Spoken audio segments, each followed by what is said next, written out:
بسم اللہ الرحمن الرحیم۔ آج مسائل اور معلومات میں افغانستان کے حوالے سے کچھ بات چیت کرنے کا ارادہ ہے۔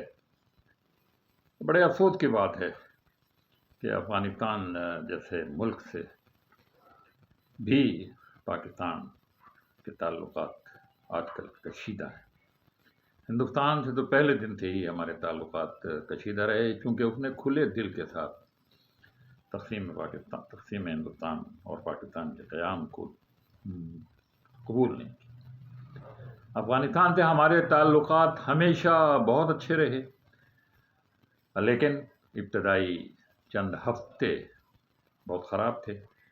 جب پاکستان کے لیے ووٹنگ کرائی گئی سلامتی کونسل میں تو افغانستان کے نمائندے نے ہماری مخالفت کی تھی، لیکن چند ہفتوں کے بعد انہوں نے ہمارے حق میں ووٹ دے دیا۔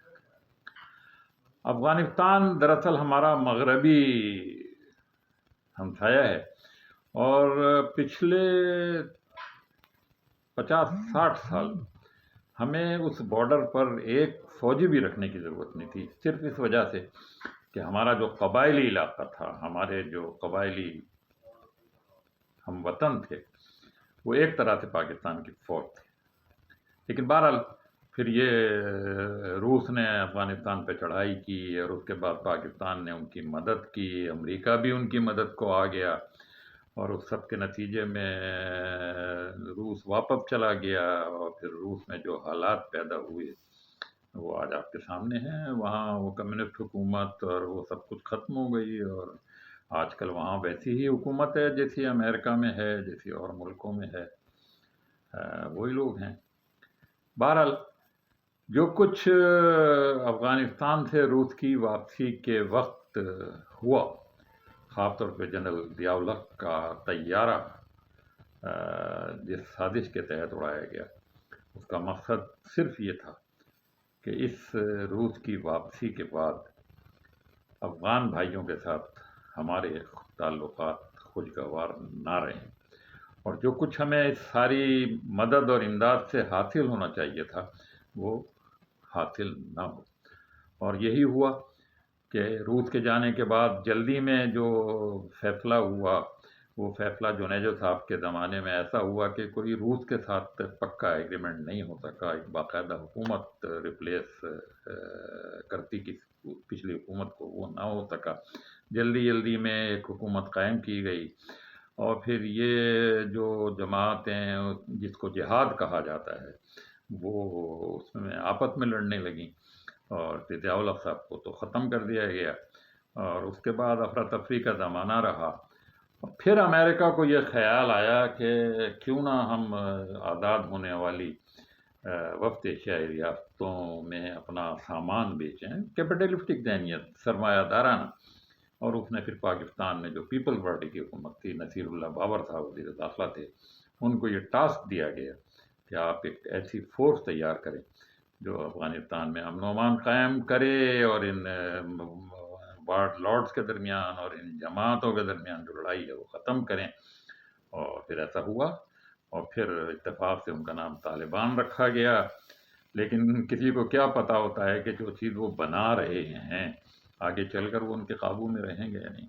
طالبان تو انہوں نے بنا لیے، لیکن ان کا یہ مقصد پورا نہیں ہو سکا کہ امریکی سامان وسط ایشیائی ریاستوں میں پاکستان کی بندرگاہوں سے جا سکے۔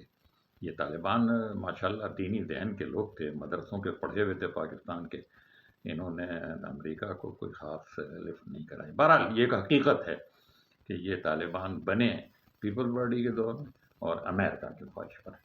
اللہ نے بدل دیے ان کے دل، طالبان کچھ اور نکلے، اور اس کے بعد جو کچھ ہوا امریکہ سے ان کی لڑائی ہوئی۔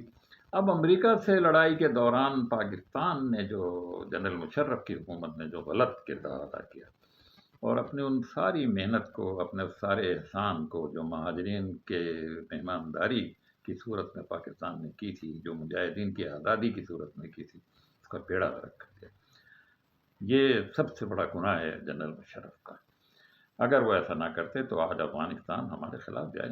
آپ یاد کریں کتنے مسائل ہمارے حل ہو گئے تھے۔ پختونستان کا شوشہ دفن ہو گیا تھا، افیم اور چرس اور ہیروئن کا معاملہ دفن ہو گیا، ختم ہو گیا تھا۔ طالبان نے جو حکومت وہاں قائم کی تھی، وہاں ان ساری چیزوں کا کچھ شرعی سزائیں بھی نافذ کرنا شروع۔ نتیجہ یہ ہوا کہ ہماری امداد سے جب امریکہ نے بمباری کی ہے، ہمارے ہوائی اڈوں کو استعمال کیا گیا ہے، تو اب افغان قوم میں ناراضگی تو پیدا ہونی تھی، اور اس احسان کو جو ہم نے ان پہ کیا تھا، احسان تو نہیں کہنا چاہیے، ہمارا اپنا دفاع بھی تھا، اگلا اسٹیپ روس کا جو ہوتا وہ پھر کیا ہوتا یہ ذرا سوچ لیں۔ تو اس لحاظ سے افغانیوں کو بھی یہ سوچنا چاہیے کہ پاکستان نے ہماری اتنی محنت مدد کی ہے، ہمارے اتنے لوگوں کو رکھا ہے، اس سے اگر اس کی حکومت سے اگر یہ غلطی ہو گئی ہے تو اس میں پاکستانی قوم کا کوئی قصور نہیں ہے۔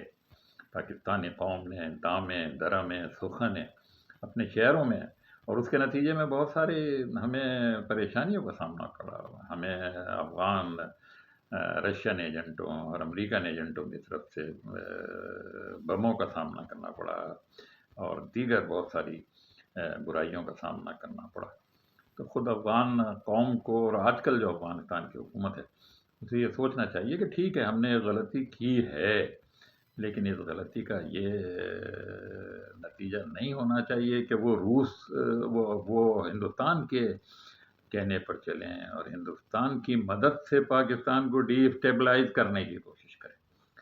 یہ ایک افغان بھائیوں سے ہماری گزارش، اور شاید اگر پاکستانی حکومت اور پاکستان کے لوگ اس سلسلے میں کوئی کوشش کریں تو ہمارے افغان بھائی ایسے نہیں ہیں، ہمارے لیے بہت ساری مصیبتوں کو انہوں نے ختم کیا ہے، اور وہ آئندہ بھی کریں گے، اور کوئی ایسا راستہ نکالا جائے۔ مختلف ملکوں میں 40 سال 50 سال جو لوگ رہ لیتے ہیں پھر وہیں کے شہری ہو جاتے ہیں، کوئی طریقہ وایا میڈیا کوئی نکالا جائے۔ اب یہ نئے سرے سے ڈیورنڈ لائن کا شوشیا ہندوستان کے کہنے پہ اگر ہم کوشش کریں گے تو یہ بالکل حل ہو سکتا ہے۔ 4-5 میل وہ پیچھے ہٹیں، 4-5 میل ہم ہٹ جائیں، 1-2 میل ہٹ جائیں، اور اس قضیے کو ہم بالکل طے کریں کہ ہماری بارڈر کیا ہے، اور پھر ہم ان کے ساتھ مدد کریں ان کی، اور ان کو معاشی طور پہ ان کے پیروں پہ کھڑے ہونے کی مدد کریں اور ان کے کام کریں، اور وہ ہمارے ساتھ دوستی کا مزہ ہے، ہندوستان کے چکر میں نہ آئیں۔ ہندوستان جو کچھ چاہتا ہے وہ مشرقی بارڈر پہ فوجی طریقے سے نہیں کر سکا، وہ اب چاہتا ہے کہ افغانستان کے ذریعے ہمیں، تو ہمارے بھائیوں کو افغان بھائیوں کو اس بات کا خیال رکھنا چاہیے اور وہ ہندوستان کے سازش کا شکار نہ بنے۔ انور سے کو اجازت دیجیے، اللہ حافظ۔